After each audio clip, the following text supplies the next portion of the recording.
My name is Mason Brandstrader, and 2 years ago today, I broke my back in a skiing accident, shattering my T12 vertebrae, which pressed against my spinal cord, paralyzing me from the waist down. In seconds, my life changed forever, and I was confined to a wheelchair. At least, I thought I was confined.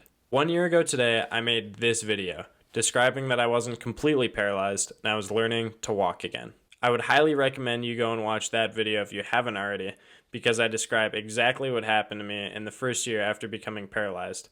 I also define many, if not all, of the foreign terms I use in this video. In that video, I gave myself the goal of walking again. Since then, a lot has changed, and I've learned things about my life, values, and body that have shifted my perspective on walking again. Today, I'm here to tell you the story of my recovery and everything I've been up to in the past 2 years. You can also follow my journey on Instagram, TikTok, and Facebook. They'll all be linked in the description below. Before you can fully understand my recovery and the decisions I made about it, you need to first understand all of the variables at play, including what walking again really means for paralyzed people, what my abilities are, what methods I use to try to walk again, and the challenges I faced in using those methods. If you're a fellow spinal cord injured person, please understand that this is just my truth, and all of these things may or may not be true for you. When I first got to my rehab hospital, I was convinced that I would walk out. I didn't even want to be a part of making and ordering my own wheelchair because I thought I wouldn't need one. Not only was I in denial, but I also had no concept of what walking again really meant. I thought walking was walking, that it would be like it used to be before I was paralyzed. I came to find out that after becoming paralyzed, the term walking becomes very vague. It can mean many things, including walking in straight leg braces, walking in a machine called an exoskeleton, and walking with the support of a walker. Standing is also a crucial part of walking and can be used effectively in isolation. A variety of tools can help paralyzed people stand: braces, standing frame, walker, etc.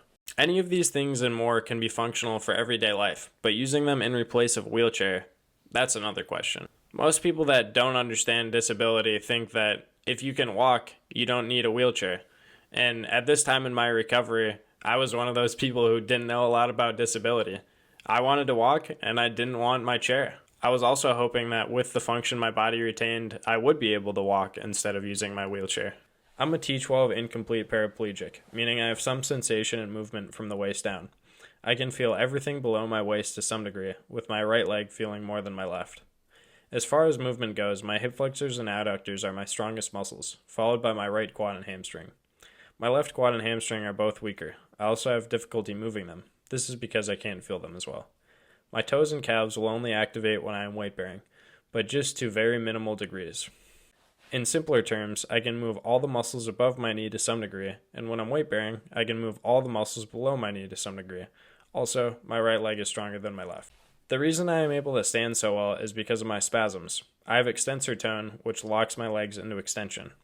Stretching and walking in the morning and at night can help calm down and tire out my spasms, which makes them way more bearable and less painful. I also stand and walk whenever I can throughout the day. If I didn't do all these things, I would have to take baclofen, a drug that relaxes spasms. And if I were to take baclofen during the day, my spasms would no longer help me stand and walk. The tone and spasms help me stand, but make unlocking my knees challenging. This is because I have to consciously unlock my knees and let my legs relax before each step. I can get around with a walker without unlocking my legs, which can be functional in some situations, but not as a main means of transportation. A year ago, with all of this function, walking instead of using my wheelchair seemed to be within reach. These are the methods I used to try to walk again. I was convinced that through neuroplasticity, the central nervous system's ability to change, I could rewire my brain and spinal cord to send signals to my legs, allowing me to walk again. Basically, the idea is that the more time you spend thinking about moving your legs, trying to move them, and actually moving them, the stronger the pathways connecting your brain to your legs should become. Most of spinal cord injury rehab is aimed at ramping up the nervous system to help the process of neuroplasticity along. These are all of the things I use to ramp up my nervous system. eSIM, FES bike, pool therapy, using a leg brace called an AFO to get more repetitions of walking and isolation work, and many more things. Unfortunately, our bodies are not meant to use these types of equipment and can sometimes retaliate. Stimulation from stim pads and FES bike caused unnecessary nerve pain and additional spasms. Due to poor form while using the AFO, my hamstring began to compensate for weakness in my quad and was overused. This led to pain, which led to additional spasms in my right hamstring. At the time of my farthest independent walk, the one in my first video, my hamstring was killing me. I began to back off long walks, and gradually my nerve pain and spasms got better. The therapy was producing little, if any, result. I still had the same muscles firing at similar degrees and was not seeing much new movement or improvement. There are always more resources to try, but at this point, I wasn't sure they were worth it. I started to question what I was doing and where I was going. After examining other people with similar degrees of paralysis to my own, I started to realize that spending thousands of dollars and thousands of hours doing physical therapy might not be worth it in the end. What's more, even if I devoted myself completely for the next 1, 2, or even 3 years, there was no promise that I would get to where I wanted to be. The only functional things that would really make a huge difference at this point are being able to walk upstairs and places my chair can't go. That's basically it. Everywhere else, my chair can get me around faster than what my walking might look like. What do I mean by that? Well, often when you do get to a functional degree of walking after an SEI, it can be heavily limited. You can be slower and not as balanced, sometimes requiring crutches, canes, and/or AFOs to get around safely. Also, once you get to a functional degree of walking, it has to be maintained. Otherwise, you would regress and lose those walking abilities. In other words, what my walking could and would look like wasn't enough for me to sacrifice the time, money, and energy to pursue. For me, the wheelchair is my key to independence and happiness.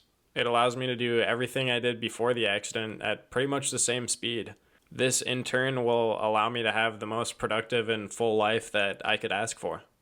But, of course, I had to strike a balance. I wasn't going to give up all of the utility and function that my legs do have. I decided to cut back on my physical therapy and focus more on my life, community, and future. When I finally took a step back from pursuing walking, I found there were things I actually didn't need to walk to be able to do. One was getting my wheelchair out of the back of the car. This was a walking goal I had set for myself after leaving the rehab hospital years ago. I realized that I was able to shuffle around the side of my car using the roof rails while standing and then load or unload my chair from the back. These are the things I kept in my physical therapy regime. I still see my personal trainer Blake Peters once a week to maintain and advance the strength and connections of my legs. We do activities together that I have a much harder time performing on my own, like squats, glute bridges, walking, and lots of advanced stretching for my legs and arms. Much of the time I spend with him is now used to educate me on how to maintain, strengthen, and care for my upper body. He teaches me exercises, proper form, and stretches to accomplish this. We always try to incorporate core and legs into my upper body workouts as best we can.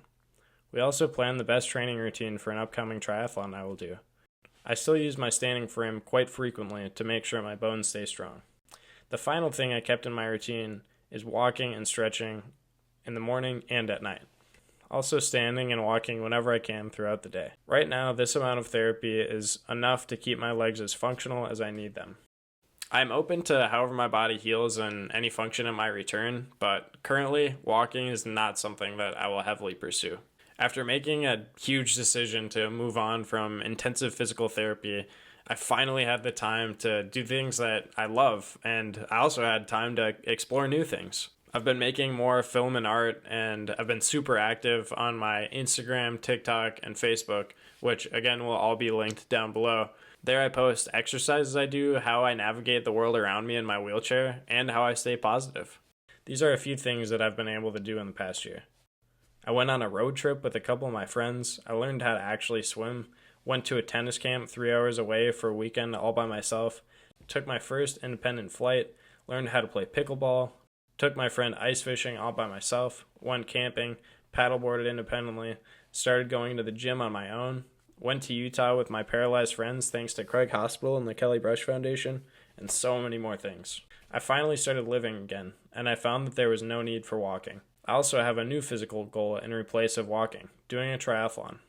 In preparation, I've acquired a hand cycle, a racing wheelchair, and soon will be getting a custom swim orthotic called the Nemo from my friend Justin Pines. Alright Mason, this is your new Nemo, bud. His Instagram will also be down below. For training, I'm currently swimming 2 times a week, ski erg 1 time a week, and train on my racing chair once a week. In addition, I've been going to the gym 2 times a week and sharing my progress, tips, and tricks on my social medias. For me, the future is currently whatever I make of it. The possibilities are really endless. I plan to keep making content to educate, inspire, and motivate my followers. I also want to spread as much positivity as I can. I thought that I had to reinvent myself after this life-changing accident, and I thought that walking had to be part of that equation. I thought I wouldn't have a story to tell you guys if I didn't walk again. This couldn't have been farther from the truth. Sharing the ways I've adapted to my disability has had a profound impact on the people around me and myself. I've made some really meaningful connections within the community I'm building, and I can't wait to see what the future holds. Let me know if you guys have any questions down below, and I'm always here. You can reach out to me on Instagram. The main thing that I'm leaving you all with today is that walking does not make or break a successful spinal cord injury recovery. What makes or breaks it is you and your mindset and the way you choose to navigate and deal with the cards that you've been dealt and the situation that you've been put in.